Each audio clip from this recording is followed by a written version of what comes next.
ఈ కథ పేరు 5 నదులు కలిసిన చోటు. అదే క్షేత్రం. అది పుష్పగిరి. అంటే 5 నదులు ఒకే చోట కలిసిన క్షేత్రం పుష్పగిరి. దీని గురించి విందాం. ఒకే పానవట్టం మీద 5 లింగాలు ఉంటాయి. కంచి, పూరిలాగా ఆంధ్రదేశంలోని ఏకైక శంకరాచార్య మఠం ఏదో తెలుసా? ఒకే క్షేత్రంలో ఒకే దేవుణ్ణి 10 కంటే ఎక్కువ రూపాలలో కొలిచే క్షేత్రం పుష్పగిరి క్షేత్రం. దక్షిణ కాశీగా ప్రసిద్ధి చెందిన పుష్పగిరి కడప నుంచి 16 కిలోమీటర్ల దూరంలో ఉంది. చంద్రమౌళీశ్వర లింగంని ఆదిశంకరులు పూజించారు ఇక్కడ. కడప నుంచి కర్నూలుకు వెళ్ళే మార్గంలో చెన్నూరు సమీపంలో ఎడమవైపు ప్రక్క మార్గంలో వెళితే పుష్పగిరి వస్తుంది. ఈ క్షేత్రం కొండ మీద ఉంది.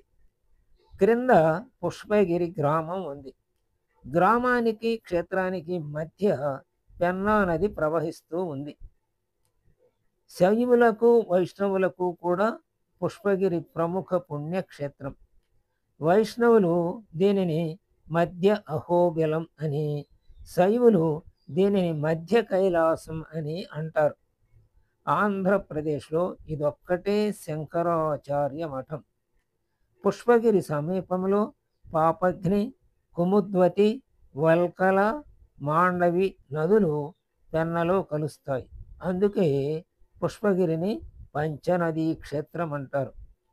హరిహరాదుల క్షేత్రం.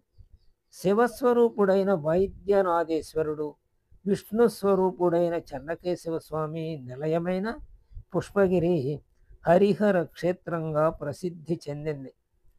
పరీక్షిత్తు వంశాన్ని నిర్వీర్యం చేయడానికి జనమేజయుడు, పరీక్షిత్తు వంశాన్ని నిర్వీర్యం కాదు, సర్పాలని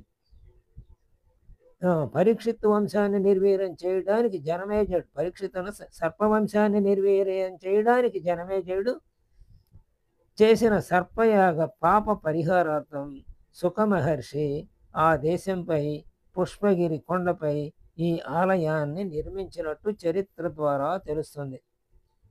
చోళులు, పల్లవులు, కృష్ణదేవరాయలు ఆ తర్వాతి కాలంలో ఆలయాన్ని అభివృద్ధి చేశారని చరిత్ర ద్వారా తెలుస్తుంది. కొండ మీద ఒకే ఆవరణంలో చెన్నకేశవాలయం, సంతాన మల్లేశ్వరాలయం ఉన్నాయి. ఈ ఆవరణంలోనే ఉమామహేశ్వర, రాజ్యలక్ష్మి, రుద్రపాద, యోగాంజనేయ, సాక్షిమల్లేశ్వర స్వామి ఆలయాలను కూడా దర్శించుకోవచ్చు. పుష్పగిరిలోనే పాప వినాశేశ్వరుడు, డుండి వినాయకుడు, పుష్పనాథేశ్వరుడు, కమల సంభవేశ్వరుడు, దుర్గాంబ ఆలయాలు ఉన్నాయి. రుద్రపాదము, విష్ణుపాదము ఈ కొండ మీదనే ఉన్నాయి. వరదలు వచ్చినప్పుడు పెన్న దాటి ఆవలి వైపుకు వెళ్ళలేరు. అప్పుడు ఏవలి వైపు అభినవ చెన్నకేశవ స్వామి పూజలు జరుగుతాయి. పాతాళ గణపతిని దర్శించుకొని పూజలు చేసేందుకు అధిక సంఖ్యలో భక్తులు తరలి వస్తారు. జగద్గురు ఆదిశంకరాచార్యులు స్వహస్తాలతో ప్రతిష్ఠించిన శ్రీచక్రాన్ని దర్శించుకోవడం భక్తులు భాగ్యంగా భావిస్తారు. నేను ఇక్కడున్నాను, వీరిని మళ్ళీ ఇక్కడ నేను అక్కడ ఉన్నాను, వీరిని మళ్ళీ ఇక్కడ చూడటానికి చాలా ఆనందంగా ఉందంటే ఆనందంగా ఉంది. ఇలా చాలామంది మాట్లాడారు. స్వామీజీ కూడా ఇక్కడ అవకాశం ఉంటే పుష్పగిరి కడప దగ్గర 16 కిలోమీటర్లు కాబట్టి, అందులో మన ఆంధ్రప్రదేశ్లో కాబట్టి ఈ యాత్ర మంచి అనుభూతిని మిగులుస్తుంది మనకు వెళ్ళి వస్తే. అలా ఎవరైనా వెళ్ళగలిగిన వాళ్ళు ఉంటే వెళ్ళి రండి. అలాంటి ఒక దివ్యమైన క్షేత్రాన్ని గురించి ఈ రోజున విన్నాం. స్వస్తి.